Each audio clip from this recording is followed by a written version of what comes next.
ایمان والے اس کلمے کے زیادہ حقدار اور زیادہ اہل ہیں.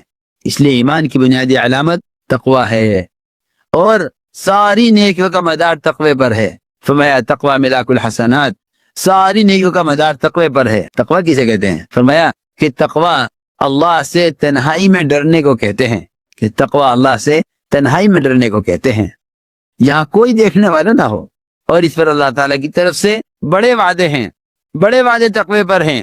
سب سے بڑا وعدہ یہ ہے کہ جو آدمی تقوی اختیار کرے گا ہم اس کے لیے ہر تنگی سے نکلنے کا راستہ بنائیں گے. پہلا وعدہ ہے یہ، من یتق اللہ یجعل لہ مخرجا، کہ ہم تقوی اختیار کرنے والے کے لیے نکلنے کا راستہ بنائیں گے. کاروبار میں ہو، عہدے میں ہو، کسی ملازمت میں ہو، کہیں پھنس جائے، کہیں بھی پھنس جائے، ہم اس کو نکالیں گے تقوی کے راستے سے. یوسف علیہ السلام گناہ پر مجبور کیے گئے. ہم کہتے ہیں کہ جی ہم کیا کریں، ہم بچ نہیں سکتے. سوال یہ ہے کہ آپ نے گناہ سے بچنے کے لیے کیا کیا؟ ایسا نہیں ہے کہ کوئی بندہ گناہ سے بچنا چاہے اور اللہ اس کے بچنے کے راستے نہ نکالیں، یہ ہو ہی نہیں سکتا. اللہ تعالیٰ تو اپنے بندے کے قدم اٹھانے کے قدردان ہیں. تو بچنا چاہو ہم تمہیں گناہ سے نہ بچا سکے؟ یوسف علیہ السلام گناہ سے بچ کر بھاگے. اللہ تعالیٰ نے ہر دروازہ جو تالا لگایا گیا تھا، اللہ نے ہر دروازے کو ان کے پہنچنے سے پہلے کھول دیا. کہ وعدہ ہے یہ تو اختیار کرے گا ہم اس کے نکلنے کے لیے راستہ بناویں گے. یہ اللہ کا وعدہ ہے، من یتق اللہ یجعل لہ مخرجا، کہ یقینی طور پر ہم نکلنے کا راستہ بنائیں گے. دوسرا وعدہ یہ ہے کہ ہم ان کو رزق ایسی جگہ سے دیں گے جہاں ان کا گمان خیال نہیں پہنچے گا. اسی لیے صحابہ کرام کی آمدنی کے جو اسباب تھے، اللہ اکبر، فرماتے تھے کہ اخراجات بڑھ گئے جماعتوں کی آمد سے، اور خروج کی وجہ سے کمائی کا وقت کم ہو گیا. لیکن اللہ تعالیٰ نے ان کے باغات میں دو مرتبہ، بعض صحابہ کے باغ سال میں 2 مرتبہ پھل دیا کرتے تھے، اور اللہ ان کو ایسی جگہ سے رزق پہنچاتے تھے جہاں سے رزق آنا ممکن نہیں ہے. رزق آنا ممکن نہیں ہے.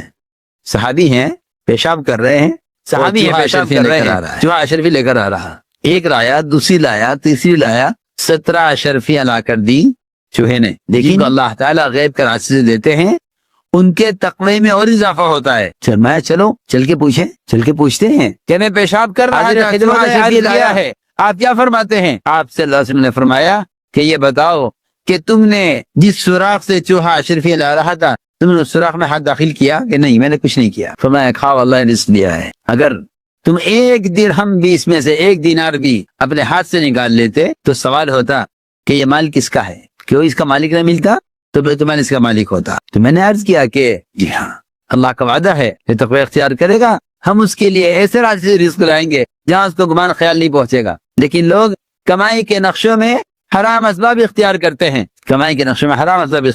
ہیں، میرے دوستو، بزرگوں، عزیزوں، سب سے پہلے اپنی کمائیوں سے حرام اسباب کو نکالو، اس لیے کہ تقوی کے بغیر اللہ کی طرف سے ملنے کے دروازے کھلتے نہیں ہیں. ہم لقمے کو معمولی سمجھ کر کھا جاتے ہیں. حضرت فرماتے تھے کہ لقمہ سمندر ہے، خیالات اس کے موتی ہیں. جیسی غذا ہوگی ویسے گندے خیالات ہوں گے، جیسے گندے خیالات ہوں گے ویسے گندے اعمال ہوں گے. ابوبکر صدیق رضی اللہ عنہ کا بیان ہے، فرماتے تھے، بلکہ پہلا خطبہ خلافت کے بعد تھا، غالباً پہلا خطبہ جو خلافت کے بعد پہلا خطبہ دیا اس میں ہے، فرمایا اے لوگو، سود کا 1 روپیہ 36 مرتبہ زنا کرنے سے زیادہ گندا ہے. اور آگے فرمایا کہ ایک مسلمان کی آبروریزی کرنا، ایک مسلمان کی عزت سے کھیلنا، یہ 36 مرتبہ زنا کرنے سے زیادہ برا ہے. ایک مسلمان کی آبروریزی 36 مرتبہ زنا کرنے سے زیادہ برا. اور فرمایا کہ 1 روپیہ سود کا یہ 36 مرتبہ زنا کرنے سے زیادہ برا ہے. اس لیے فرمایا کہ اپنے غلاموں کی کمائیوں کو اور اپنے ملازمین کمائیوں کو دیکھا کرو کیسے کما کے لائے ہیں. اس لیے کہ جو قطرہ خون کا یا جو جسم کا ٹکڑا حرام مال سے تیار ہوا ہے، جہنم کی آگ اس کی زیادہ حقدار ہے، اور یہ جسم کا حصہ جنت میں داخل نہیں ہو سکتا. بدن کی جو بوٹی حرام سود کے مال سے تیار ہوئی ہے، یہ جنت میں داخل نہیں ہو سکتی. اس لیے اپنی عبادات کو اور اپنے اخلاق اور معاشرے کو بنانے کے لیے میں کہا کرتا ہوں کہ سب سے بنیادی ذریعہ، بنیادی سبب معاملات کا درست ہونا. اگر معاملات ٹھیک نہیں ہے تو عبادات، اخلاق، معاشرے، اگر حلال بھی کما رہا ہے حق مار کر، یا حلال بھی کما کر بھی حق ادا نہیں کر رہا ہے، تو قیامت میں اس کی سائے نہیں کے ان سے لے اڑیں گے. فرمایا کہ اپنی کمائیوں کو حکم پر لاؤ. اپنی کمائیوں کو حکم پر لاؤ، اس لیے کہ تم نماز کے ذریعے اللہ کی مدد نہیں لے سکتے جب تک معاملات کو حکم پر نہ لے آؤ۔ کیوں؟ اس لیے کہ عبادت سے پہلے طہارت ہے، اور طہارت کامل ہوگی نہیں جب تک معاملات درست نہ ہوں۔ جی ہاں، کیونکہ ہمارے ذہنوں میں طہارت کا تصور صرف غسل اور وضو ہے، صرف غسل اور وضو ہمارے ذہن میں طہارت ہے۔ حالانکہ میرے دوستو عزیزو، بدن کے اندر دوڑنے والے خون کو پاک رکھنا، بدن کے اندر دوڑنے والے خون کو پاک رکھنا، یہ بھی طہارت کا بنیادی حصہ ہے۔ جی ہاں، الطہور شطر الایمان، کہ بدن میں دوڑنے والا خون اگر ناپاک ہے، سود سے ہے، غبن سے ہے، جھوٹ سے ہے، تو ظاہر بات ہے کہ آپ جانتے ہوں گے جن کے خون میں کوئی غلط مادہ پیدا ہو جائے یا خون کے اندر سفید ذرات کم ہو جائیں، کیا کیا حالات بنتے ہیں بدن کے۔ یہ بدن کسی کام کا نہیں رہتا، بلکہ بعض مرتبہ یہ جان لیوا سبب بن جاتا ہے، اور بعض مرتبہ اگر گردے کام نہیں کرتے تو خون کو مشین کے ذریعے سے، ڈائلیسس کے ذریعے صاف کرایا جاتا ہے۔ جی ہاں، اب اندازہ کریں، جس خون کے اندر اگر مادی کوئی چیز کم ہو جائے یا بڑھ جائے، یہ خون بدن کو بالکل بیکار کر دیتا ہے۔ اس سے اندازہ کرنا چاہیے کہ جو بدن عبادت کے لیے بنا ہے، اگر اس کو عبادت کے لیے پاکیزہ غذا نہ ملی اور پاکیزہ خون تیار نہ ہوا تو یہ بدن گناہوں کے اعتبار سے کتنا بگڑے گا، کتنا بگڑے گا۔ لوگ معمولی سمجھ کر کھا جاتے ہیں، پھر کھا لو۔ ہم سمجھتے تھے کہ لقمہ سمندر ہے، خیالات موتی ہیں، جیسی غذا ہوگی ویسے خیالات ہوں گے۔ ابوبکر صدیق رضی اللہ تعالیٰ عنہ کو جب ان کو ایک لقمہ بھوک کی شدت میں دیا گیا اور بھوک کی شدت کی وجہ سے کھا گئے، ہمیشہ کھانے سے پہلے پوچھتے تھے، آج کھانے کے بعد پوچھا کہ یہ کہاں سے لائے ہو؟ غلام نے کہا کہ کہانت کی آمدنی سے لقمہ لایا ہوں، کما کر لایا ہوں۔ کہانت کی آمدنی ہے، پہلے کاہنوں کے پاس جاتا تھا، اس سے توبہ کر لی ہے، کہانت سے توبہ کر لی، مگر میری مزدوری رہ گئی تھی ان کے پاس، آج وہاں سے مجھے مزدوری ملی ہے، اس سے آپ کے لیے کھانے لایا ہوں۔ ابوبکر رضی اللہ تعالیٰ نے قے کی، لقمہ قے سے باہر نہ نکلا، معدہ خالی تھا، لقمہ ایک معدے میں گیا۔ لوگوں نے کہا پانی پی کر قے کیجئے، وہ پانی پیتے تھے، قے کرتے تھے، جیسے کوئی اپنے برتن کو دھویا کرتا ہے۔ اس طرح وہ لقمہ نکالا اور فرمایا میری جان لے کر نکلتا تو اس لقمے کو نکالتا۔ میرے دوستو عزیزو، اس لیے کہہ رہا ہوں کہ استعینوا بالصبر والصلاۃ، پہلے صبر پھر نماز، کہ نماز طہارت کے بغیر نہیں، نماز طہارت کے بغیر نہیں، اور طہارت پاکیزہ غذا کے بغیر نہیں ہے۔ گندے خیالات، حرام کی طرف نظر کا اٹھنا، لوگ کہتے ہیں میں بہت چاہتا ہوں نظر کو پھیرنا حرام سے، لیکن نہیں پھرتی، کیا کروں؟ جی ہاں، لوگ بیچارے وظائف پوچھتے ہیں، حالانکہ جن دماغ اور آنکھوں کی رگوں میں حرام خون دوڑ رہا ہے، جس کی اس نے تحقیق نہیں کی ہے، یہ حرام خون اس کی نظر کو حرام کے دیکھنے کی طرف کیوں نہیں لے جائے گا؟ کیسے روک لے گا یہ؟ اس لیے فرمایا کہ ساری نیکیوں کا مدار تقوی پر ہے۔ سب سے پہلا کام یہ ہے کہ کمائیوں کو حکم پر لاؤ، کمائیوں کو حکم پر لاؤ، کہ کمائیاں حکم پر آئیں گی تو آزادی حکم پر آ جائیں گی۔ اس لیے میں کہا کرتا ہوں کہ اگر معاملات ٹھیک کر لیے تو اخلاق، عبادات، معاشرہ تینوں ٹھیک ہو جائیں گے۔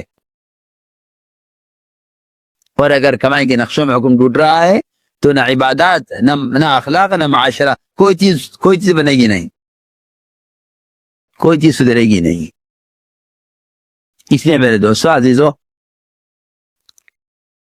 سب سے بنیادی چیز جس پر سارے دین کا مدار ہے، وہ سب سے بنیادی چیز وہ ایمان ہے۔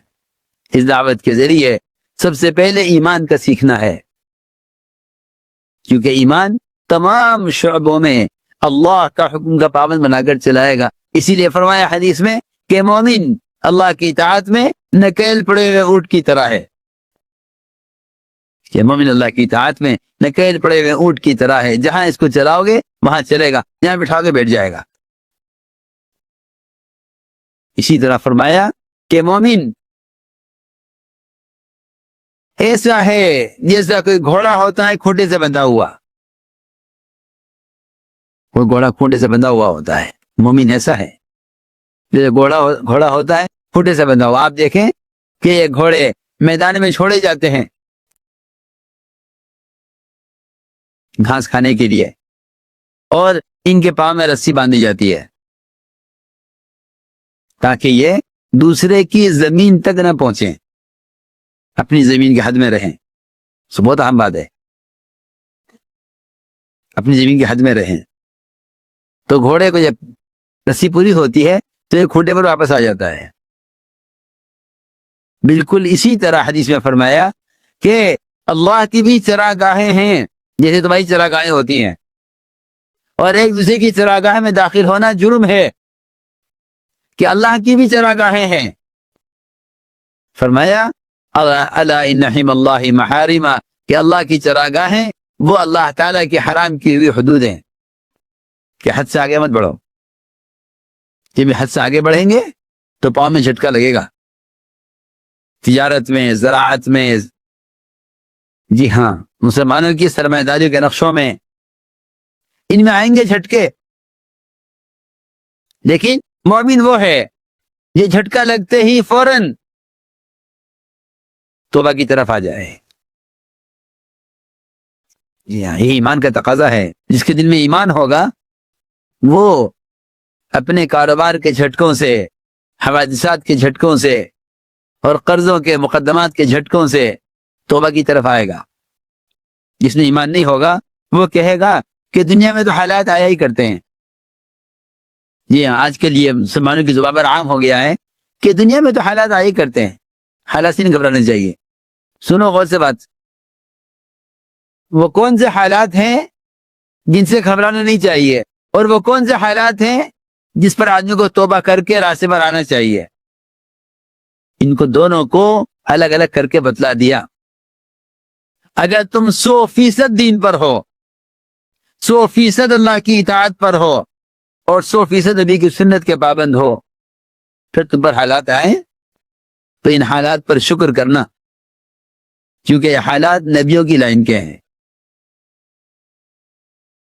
اور اگر حالات آئے، غور کرنا کہ حکم کہاں ٹوٹا ہے۔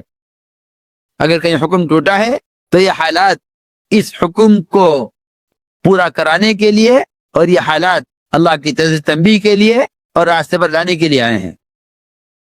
اسی لیے جو لوگ اپنے حالات کو اسباب سے جوڑ دیتے ہیں، یا اپنے حالات کو حکام سے جوڑ دیتے ہیں، وہ اللہ کی طرف حالات میں اللہ کی طرف نہیں آتے، بلکہ ان کو ان کے حالات اللہ سے اور دور کر دیتے ہیں۔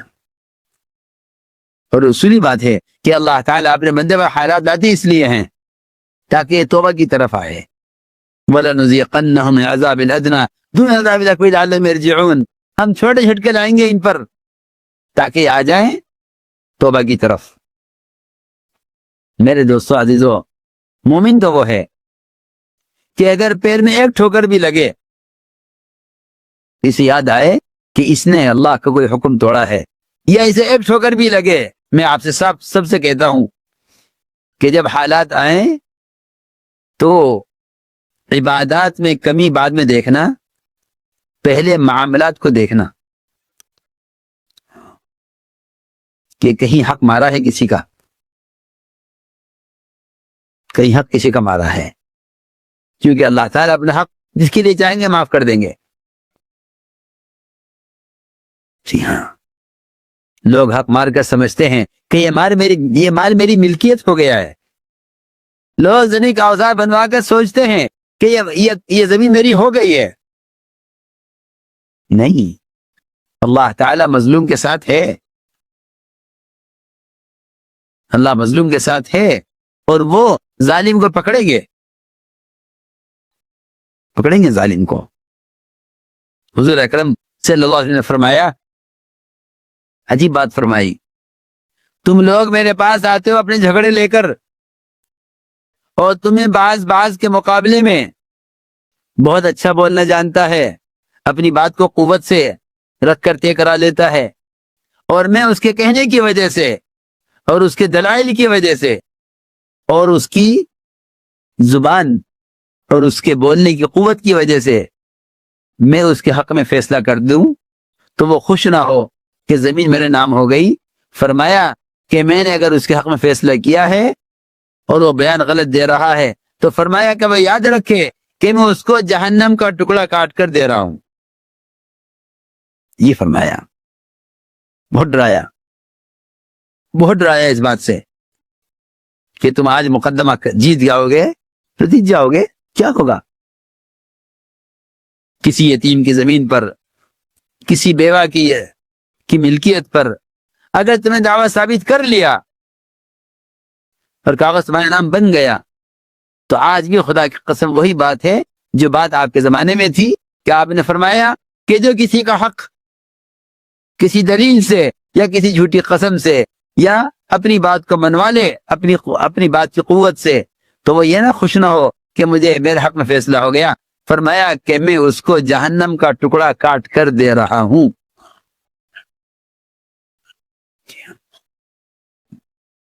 تو ہم نے عرض کیا کہ معاملات کا نظام بہت نازک ہے.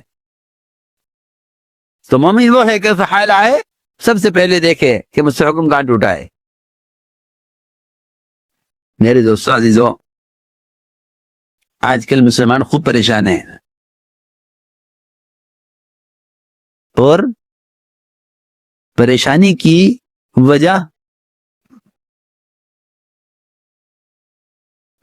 کی وجہ تلاش کرنے میں ناکام ہے. کیونکہ جو آدمی پریشانیوں کو اسباب سے جوڑے گا اسے کبھی پریشانی